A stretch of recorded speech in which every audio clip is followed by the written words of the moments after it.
Hey kids, Dr. Earl here. About to head to bed so I can go, get a good night's rest for work tomorrow. And before I do, I'm going to read a little update. I got my tablet here, posted on our webpage about the sentencing of Bill Cosby.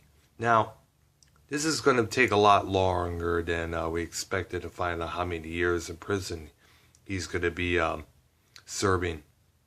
Considering two things. One, he's 81 years old. And two, I find this very surprising. I didn't know about this until earlier today. He's legally blind. Now, his defense attorney, Joseph Green, asked on day one of the sentencing hearing for the entertainer, he said, quote unquote, how does he fight off the people who are trying to extort him or walk to the mess hall? And the defense attorney is also asking that Cosby should instead be placed in a detention or rehabilitation faculty or be put under something akin to house arrest, something like that. Remember, we have yet to see 81-year-old people in their 80s survive prison life. You got to keep that in mind. Now, the district attorney, Kevin Steele, said that despite the two factors, being legally blind at 81, Cosby, even at his age, is still capable of slipping drugs into women's drinks and assaulting them. And he said the sentence should send a message to others.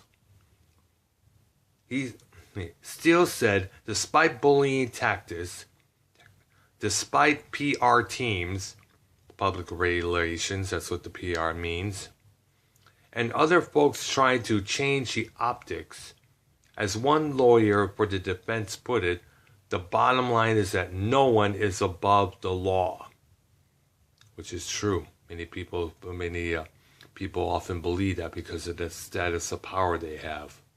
It doesn't really matter if you're vice president or one of the greatest entertainers next to Michael Jackson.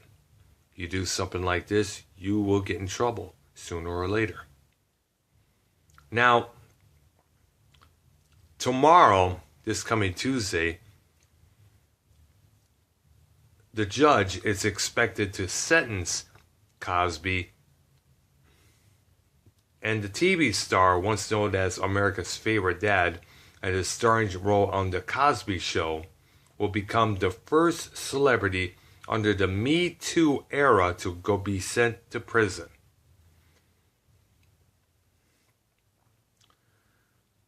Now, the woman who I guess may be credited for putting Cosby behind bars, Andrea Constand, who, by the way, is a women's basketball administrator at Temple University, or used to be. She's no longer involved.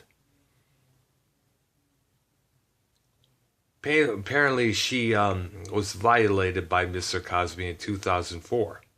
Now, after testifying for several hours at two trials, the first one which ended in a hung jury, Constance spoke in court Monday for just 2 minutes.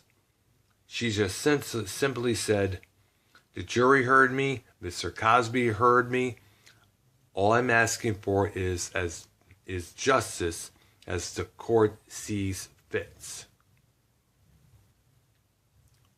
She submitted a long victim impact statement that really wasn't read in court.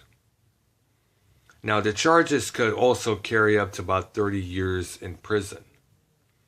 And though state sentencing guidelines call for about 1 to 4 years behind bars. And also the judge is expected to decide whether or not to declare the legendary entertainer, TV star, and comedian, a sexual violent predator, or a SVP, as they would call it. Somewhat like a scarlet letter, I guess you would say. This would make him subject to mandatory lifetime consulting, community notification about his whereabouts.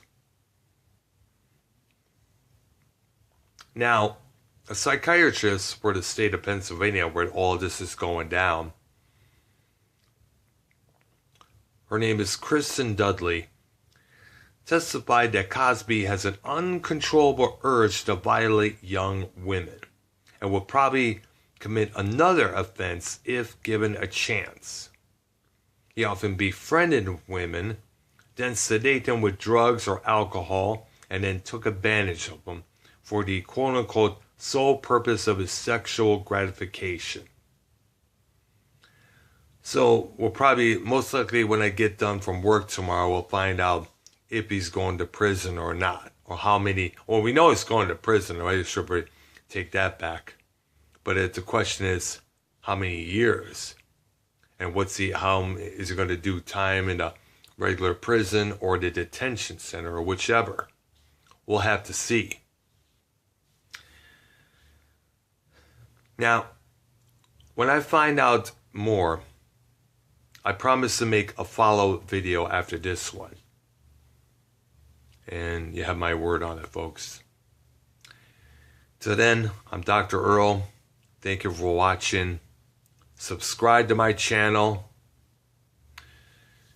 Don't do anything I wouldn't do.